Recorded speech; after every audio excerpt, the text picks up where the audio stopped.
Continuing the theme of reviewing medieval stuff, today's review will be Patricians III. As the stainless steel mod, review is going to take a little longer to finish. Patricians III is a historical trading simulator that was released in 2003. You play as a small-time merchant trying to make their fortune trading between towns of the Hanseatic League. What is the Hanseatic League, you ask? The League was a group of towns scattered across the coasts of the Baltic and North Seas that traded with each other, many of which enjoyed some form of independence from their respective kingdoms. The League lasted until the 17th century, by which point it had been weakened by events such as the Teutonic Wars and the rise of the Swedish Empire. Anyway, that's enough of the history. The main gameplay involves, well, trading. You start off with a ship and sail from town to town, buying and selling goods in order to make a profit. The game follows supply and demand rules, so when a town is low on a product you can sell it there for a high price, and when a town has surplus goods, they are cheap to buy.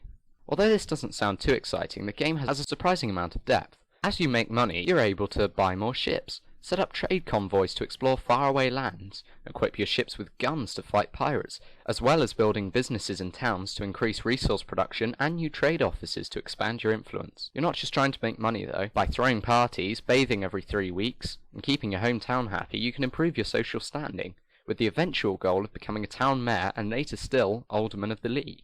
With these titles you're extended greater powers and responsibilities, allowing you access to more buildings and tasking you with the defence of your hometown. The graphics are by no means anything special, and aren't particularly realistic. Although with the changing seasons, you do get different types of weather in each city, which gives it a nice bit of variety. Due to the low system requirements, you're never going to run into any technical problems. The sound is also fairly mediocre. However, each town has its own theme, and so there's some variety, and it gives each area a little bit of individuality. Here's an example of the music you'll hear when you enter a city.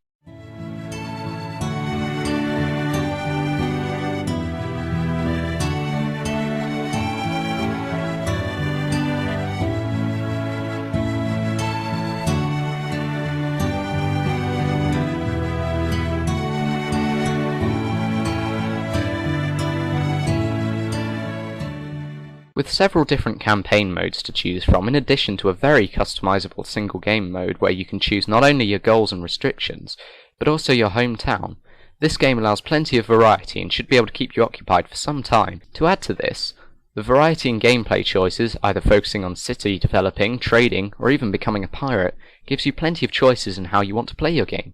There are also a couple of little extras that I like that just makes the game just feel a bit more interesting and more polished. For example, the more you use your shipyards in each town, the quicker they can complete your building orders and repairs. And other little things like keeping your crew happy so they don't break into your wine and just have a little mutiny. And the ability to take specific orders from each town for certain materials and get a fixed price. Feels a little more realistic. Also, there'll be random occasions where people are asked to stash goods in your warehouse, or even if you want to get married.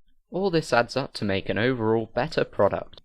In conclusion, with all its surprising depth and quirky sense of humour, this game is an excellent choice and can provide hours of gameplay.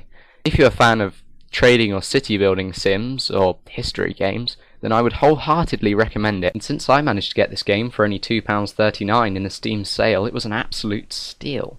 However, if you're all about the action and graphics, you might want to steer away from it. Thank you for listening, I'm the MiniReviewer.